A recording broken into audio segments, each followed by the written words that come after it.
Welcome to the thrilling world of Security Squawk, where we explore cybersecurity. Guiding you through online threats, we'll aid you in understanding safety protocols and trends. Meet our gurus, Bryan from Exact IT, Reginald from Arc Solvers, and Randy from Tech Rescue. Together, we'll delve into current events and hot cybersecurity topics, helping you comprehend their impact. Stay informed, stay secure. Security Squawk, the business of cybersecurity. Buckle up, let's dive in. What's up? Welcome to the Security Squawk podcast, everybody. I'm Bryan Hornung here with Randy, Bryan, and Reginald Andre. What's up, fellas? How are we today? Doing well. Good morning.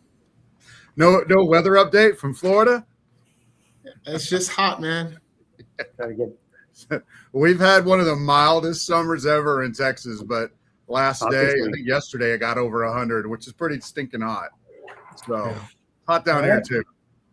So we got a jam-packed show today, folks. We got somebody logging in over at Chick-fil-A, logged into 13,000 accounts using passwords that those customers had already used somewhere else. So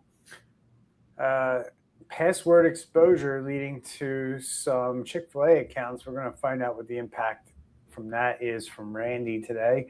And we also got somebody who pointed an off-the-shelf AI assistant platform at a government network, guys, and turned off the part that asked for like permissions, like the guardrails, and let it run the attack by itself. So I'm going to let everybody know what happened there. And this week, Congress introduced a bill to put a kill switch on pretty much every AI model by every AI American company.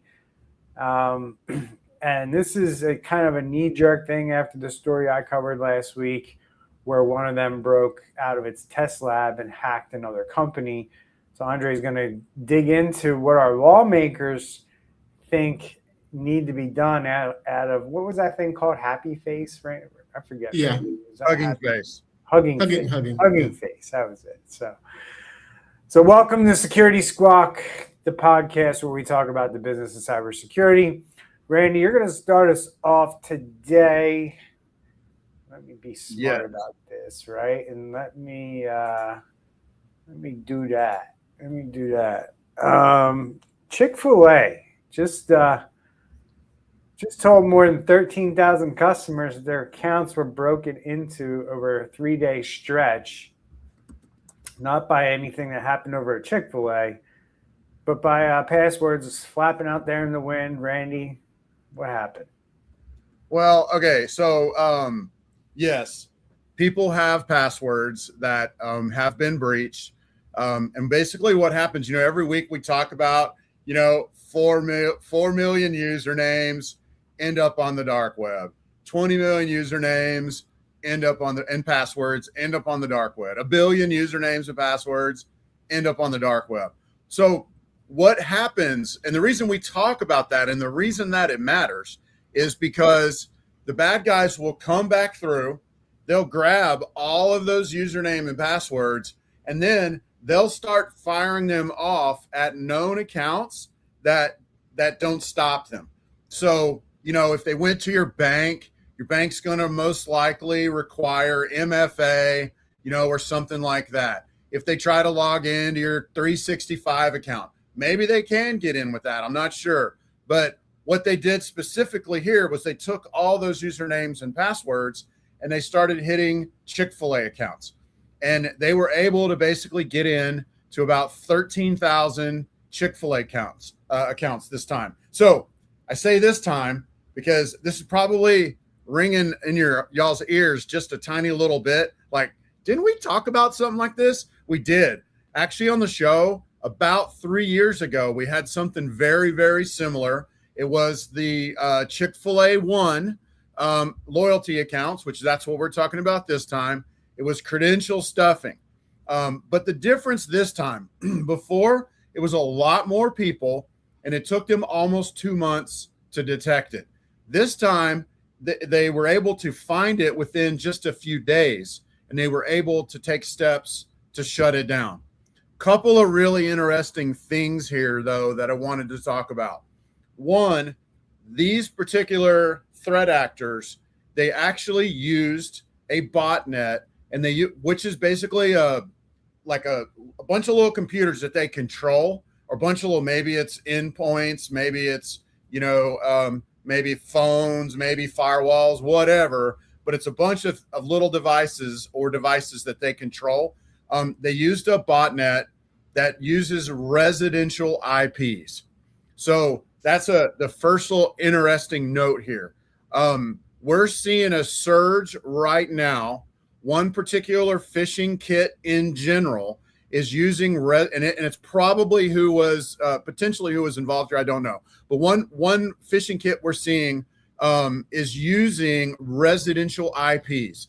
The reason for that, the software on the good guys side doesn't always check for residential IPs. It's really hard to start blocking residential IPs because they change all the time. If the three of us lived in the same town and we lived in the same neighborhood and we're on Spectrum, theoretically, we could all have the same IP address at one point or another in time. So the threat actors used residential IPs, made it harder for Chick-fil-A to detect.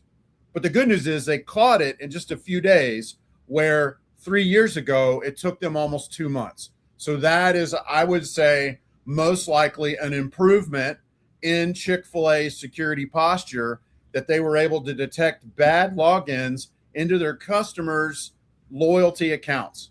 The other thing that really caught my eye here, guys, was 3 years ago, there was a class action suit that was a lawsuit that was filed against Chick-fil-A because of that breach. It was settled quietly off the books in 2023. Well, in the last, I think I read that it was this year, Chick-fil-A rolled out a new terms of service, which basically says if you're going to keep using the loyalty app, then you agree to never, ever be involved in a class action suit. So that doesn't mean that people can't sue, but now they would have to sue with an individual lawyer for just their one particular case. And I guarantee you there will be some lawyers that are going to file lawsuits over this, but there's not going to be a class action suit. And the reason that's advantageous for Chick-fil-A is it's very expensive to bring a lawsuit. And you're going to bring a lawsuit over the fact that, you used the same username and password for your loyalty account that you did, for your Samsung Health account and your iWatch account and your blah, blah, blah, blah, blah account. Like the lawyer on the other side is going to shoot that full of holes. You probably don't even have a chance. So we'll see how that fleshes out. But at the end of the day, the terms have changed, which makes me wonder, why aren't more organizations doing that?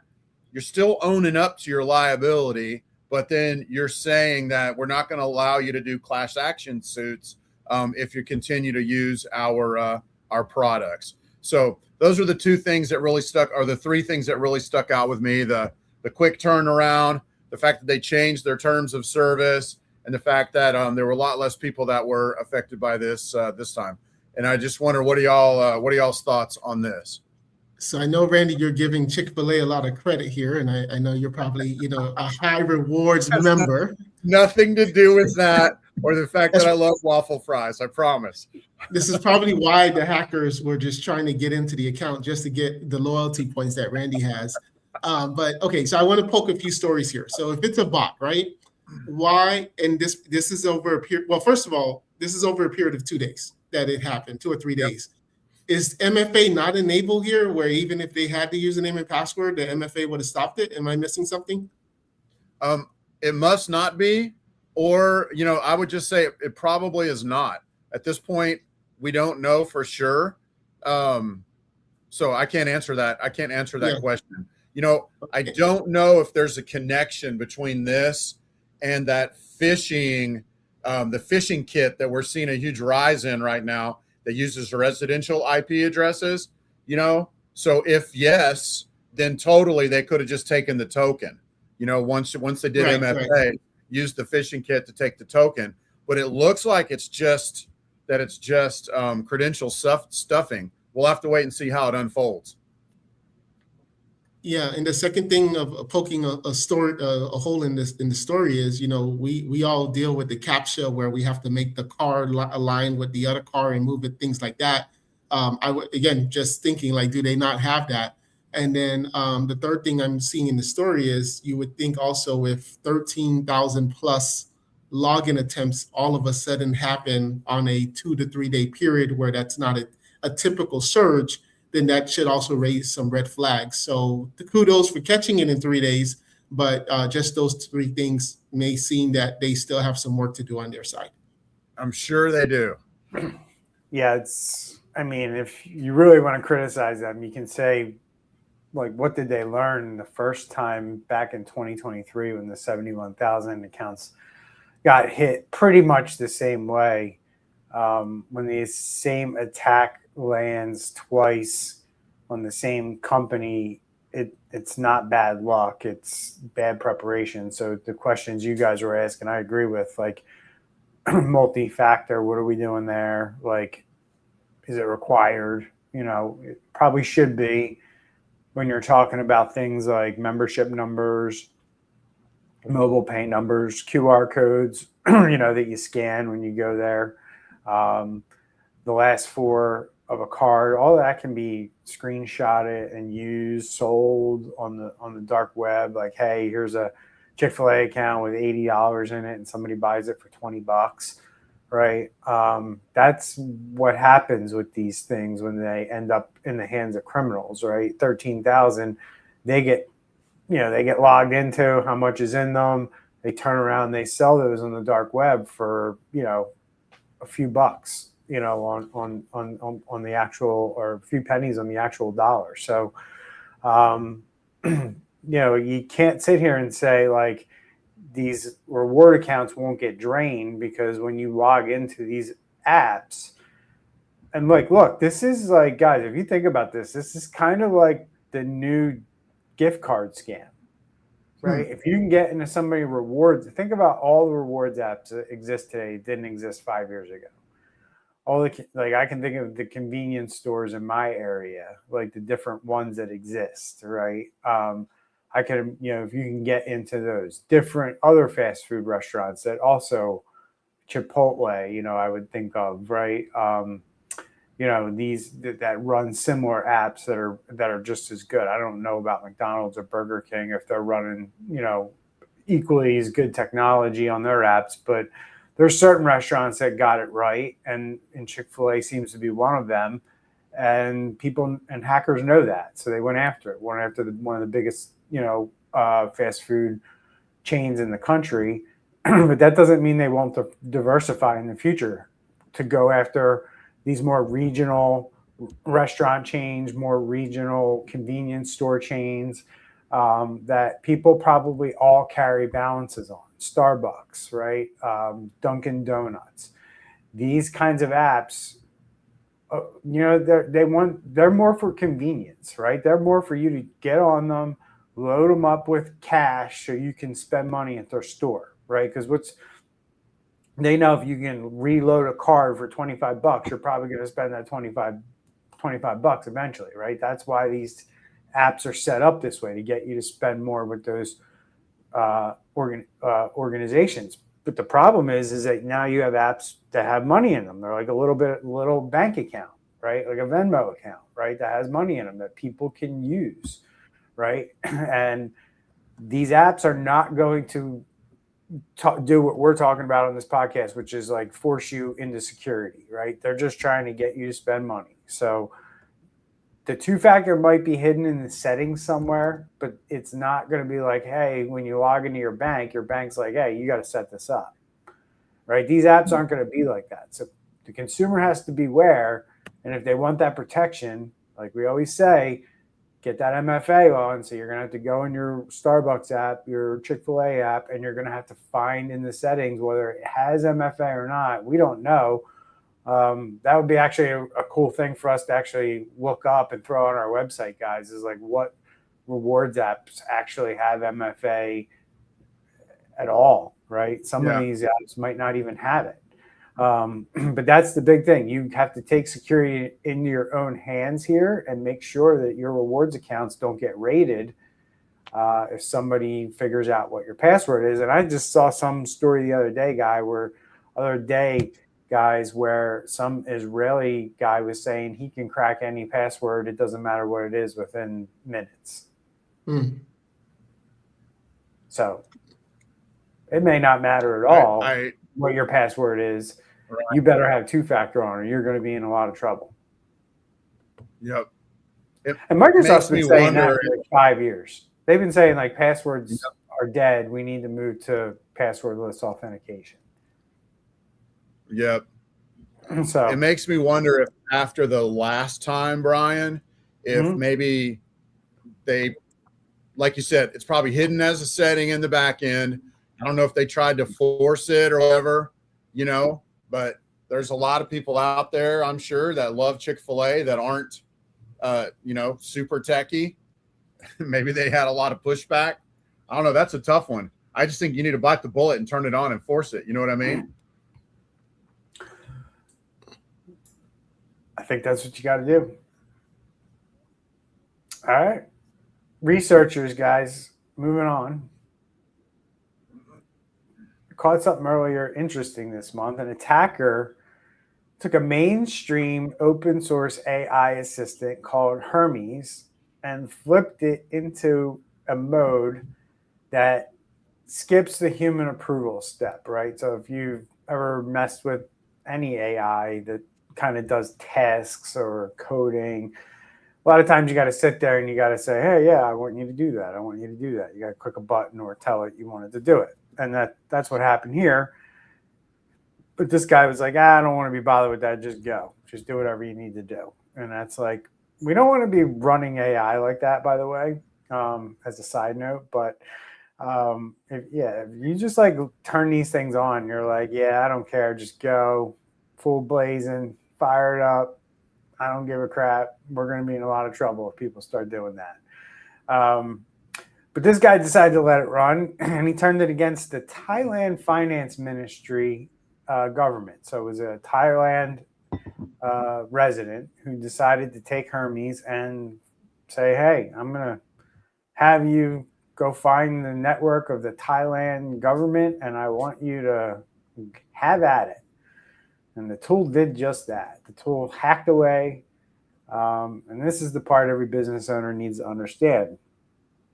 This could be an employee at your company who does the same thing, right? You have to be aware of what these tools are and what they're doing, right? So Hermes, if you don't know, is not legit. It's not malware. It's a legitimate AI assistant.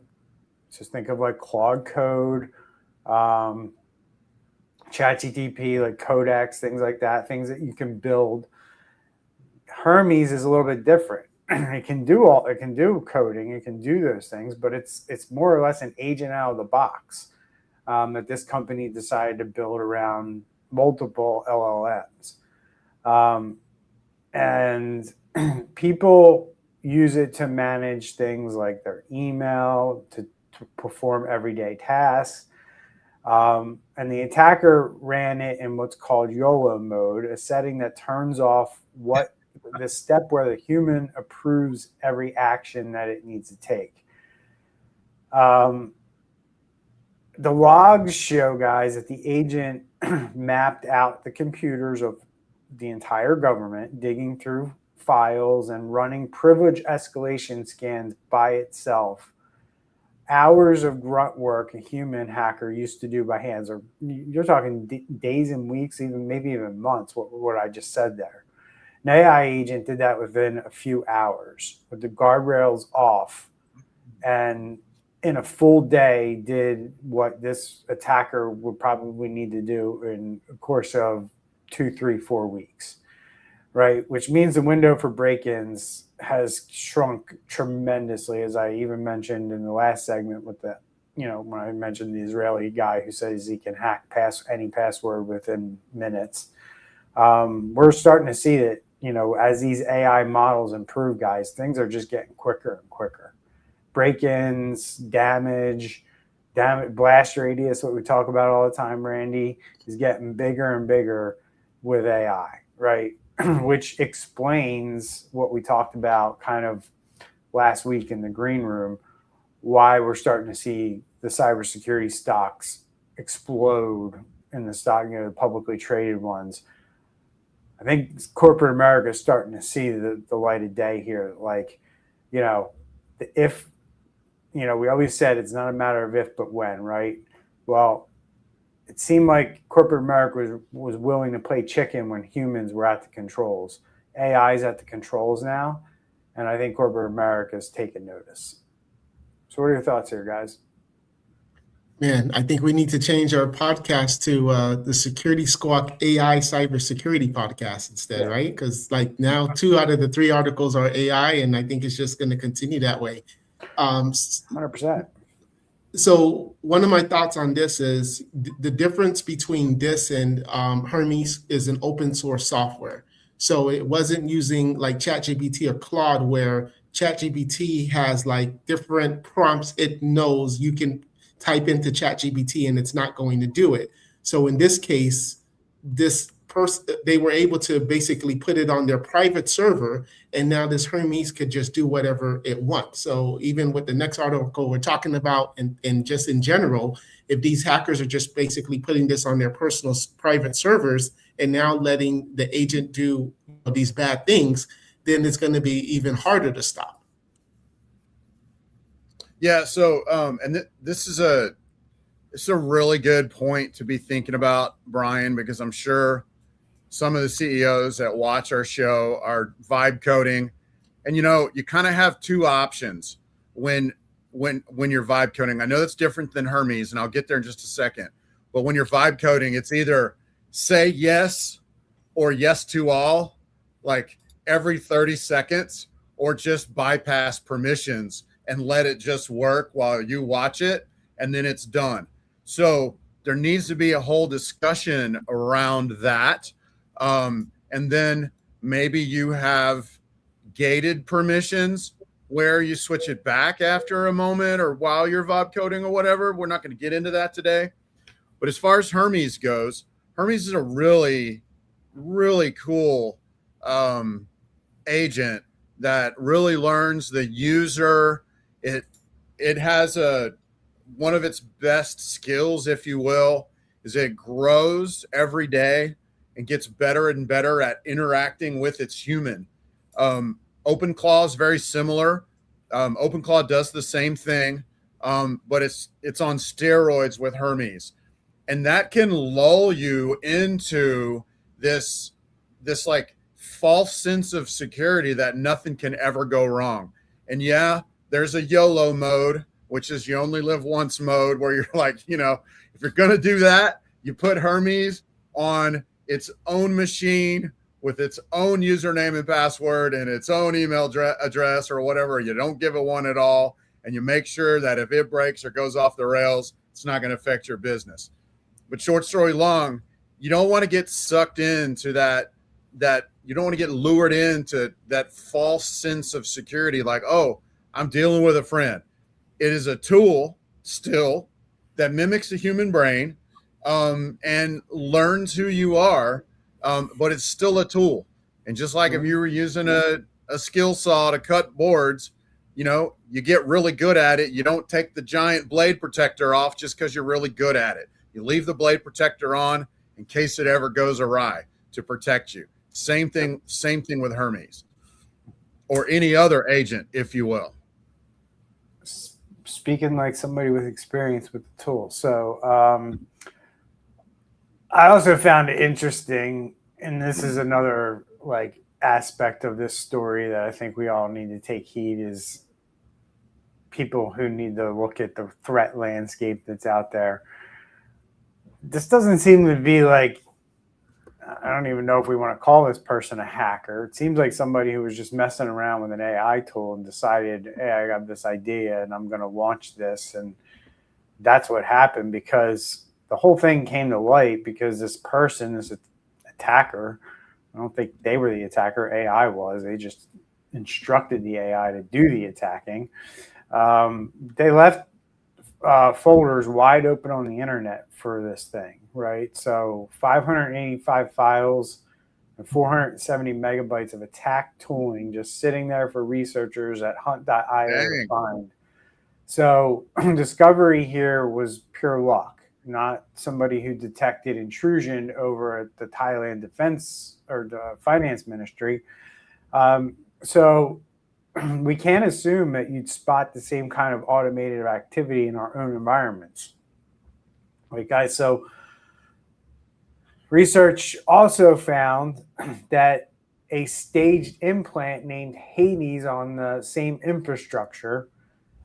So it wasn't a curiosity experiment like somebody like, can I get in? They were tooling up on this intrusion. So they were putting back doors in, and they were putting other things in on this network, which is what a hacker would do. And that's what this person apparently told, this weaponized Hermes AI to do, which was to basically be a real hacker. So it did. So here we are talking about a real operation that happened against a government, not some small, tiny, dumb business that kind of left their stuff open and AI was able to easily pick it off. So here we are, not theory anymore. It's AI agents going to work and hacking your companies. But AI can't replace employees. Yeah. So wait, so is it the person or is it the tool? Which one is the bad guy now? Here we go. Here we go. It's the person. Age-old gun debate. I mean, yes, the tool can go off the rails, like the picture shows here. You got approval off, human approval off. The tool can go off the rails, but ultimately, it really is a tool. I mean, it's not really a person yet. It's not really self-aware or whatever. I mean, it's literally just a tool that's made to mimic the human brain, and So yeah, I would say the humans have to be responsible here, and then everybody needs to go watch Terminator 3 just for grins and learn a few things. Like the way, I mean, at the end of the day, it's technology being ahead of our time, but not necessarily the law, right? And intent, right? If we're just talking about agents here, and if you go back to what I was talking about in the green room, where if we're to say that we're moving, if you listen to guys like Elon Musk talk, right, what he's saying is we're moving away from business and life and us thinking about the system that we live under, that provides us our products, puts foods on our table. That system has for the last 100 years has required humans. 150 years has required humans. We are moving into a place where that is no longer going to be the case, right? So if I run a business, if I decide I want to have a robot farmer to replace my human farmers, all I'm doing is replacing the human worker with a robot type worker, whatever machine that's run by AI and automation. What this person who did this did was hire a hacker, right? When you build an agent, you're hiring an employee, you're hiring a person, and that's how we got to look at it, right? So maybe you don't have a company, right? But you bought a tool, you built something, and now that thing is doing something in automation. You've essentially hired yourself a personal hacker to go and do this for you.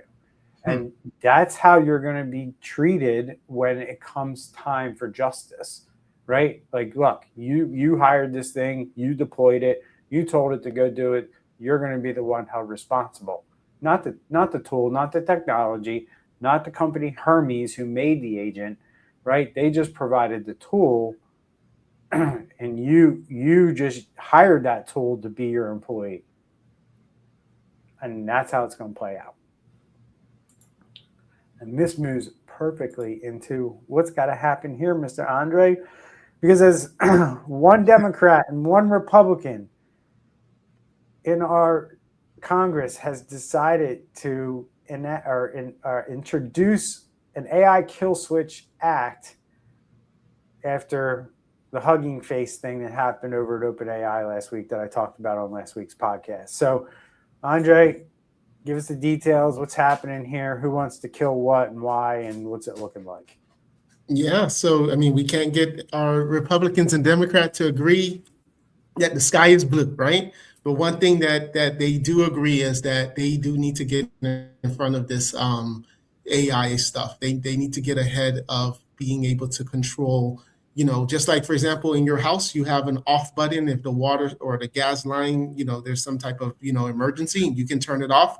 And how we just saw the other day when Trump, for many different reasons, told Claude and Tropic, hey, you got to slow down. This can't be allowed right now. And then they're basically now saying that there needs to be a law that if you are a developer, that you have to be able to maintain the ability to throttle, suspend, or shut down the powerful models. And basically what this law would allow, it's a proposed bill, is it would give the Department of Homeland Security the authority to basically order restrictions or shutdowns during a defined emergency, including a loss of control. So they don't necessarily would need to go to the court system and, go through that whole process on, is the judge going to say yes or no? This can just be the Secretary of the Department of Homeland Security to say, this is serious. I sign off, and you need to have this. And I personally think this is good, because we're talking of, like, imagine there's a scenario where the tool that was programmed by the human. So we cover both sides of the, is it the tool, is it the human? Now, if that tool goes rogue and starts creating havoc, and now the government goes to that developer and says, you need to turn this off. And that developer says, I don't know how to, or I can't. So I think that's kind of where the government is just trying to say, look, do your thing, make your models. But if we ask you for legit reasons in air quotes, you need to turn this off. You need to have ability to turn this off. And if you don't, we're going to fine you $2 million per day for failing to maintain the required controls, and then $20 million per day for if you refuse a government shutdown order, and that'll be law. So you can't even try to it's law. So, how do you sue the government if it's law? So I think it's perfect. I think it's a good idea. I'd love to hear your thoughts about this. Oh, I have so many.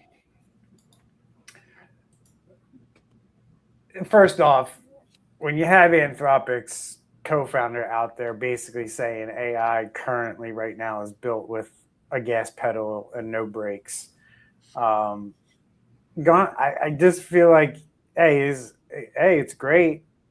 I remember when I don't know, 5 years ago when they were talking about having this shield around the internet so none of us could get hacked, right? It would only let in the good, and the bad would be blocked, right? And people talk about these pie in the sky ideas that if you really know how this technology works, it's not that easy.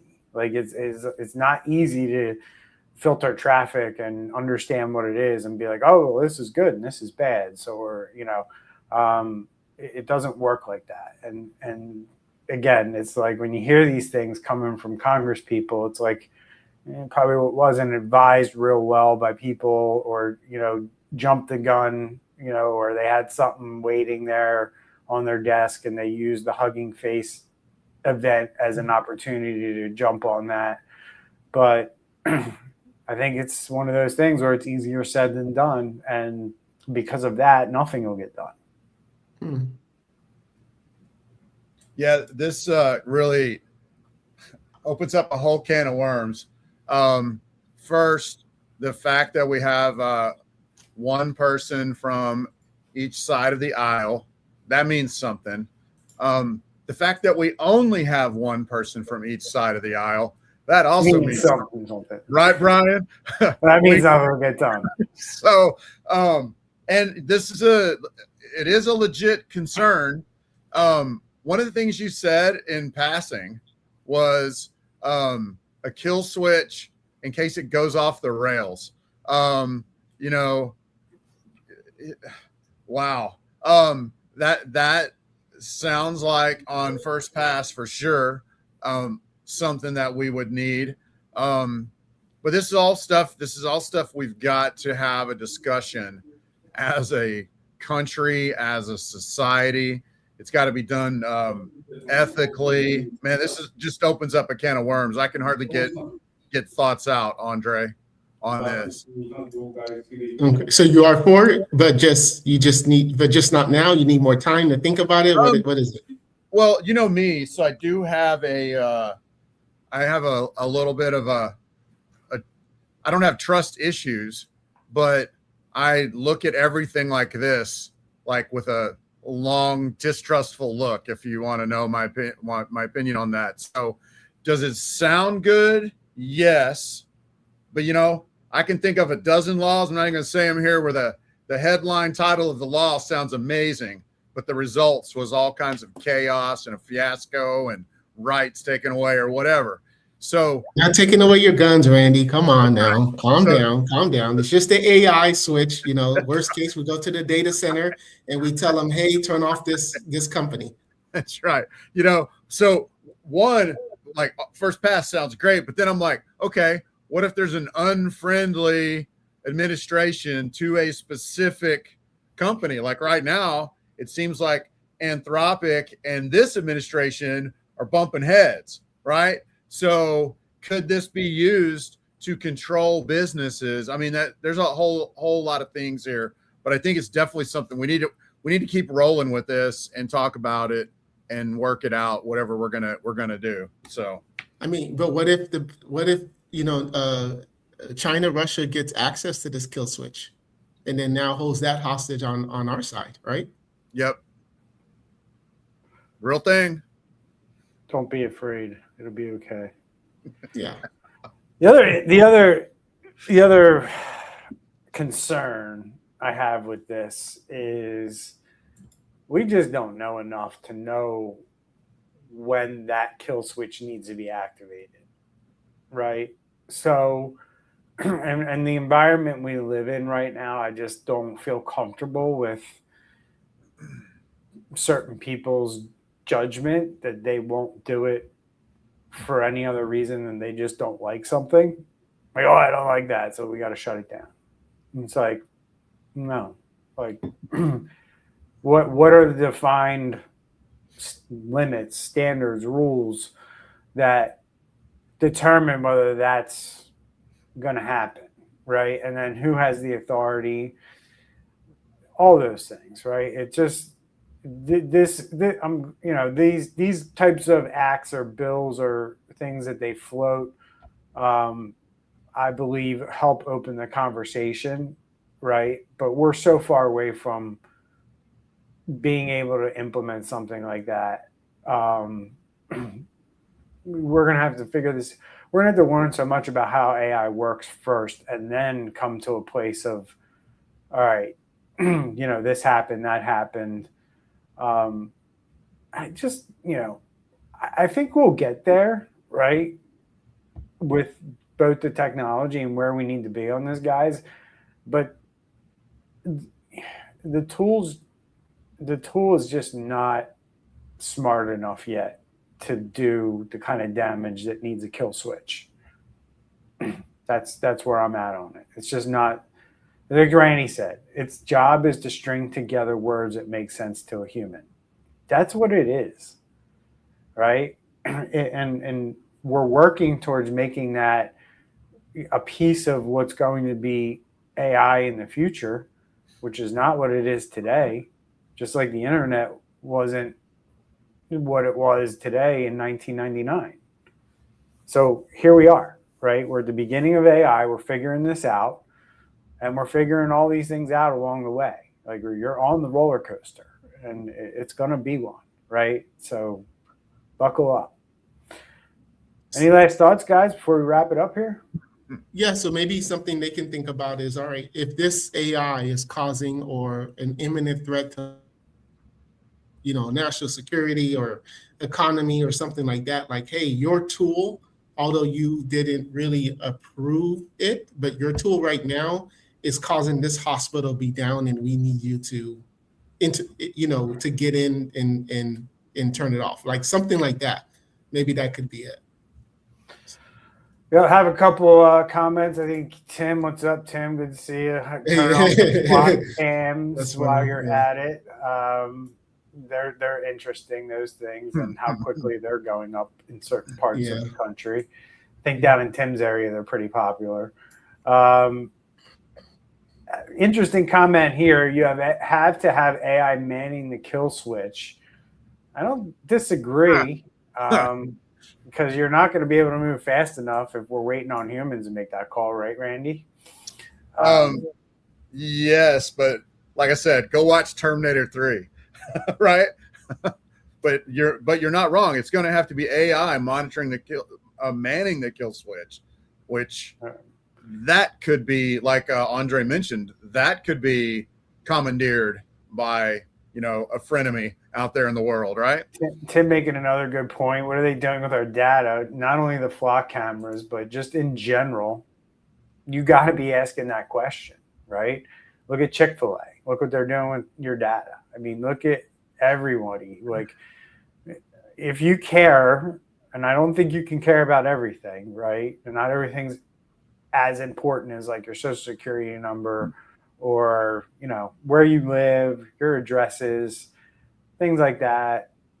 They don't matter as much, right? I wouldn't be worried if that stuff spills over somewhere, but certain things matter, right? And you need to be aware of what those data points are. And when you need to be giving those up, like I had something come across the other day, guys, where like, we need your social security number. We need your company's EIN number. I'm like, no, you don't.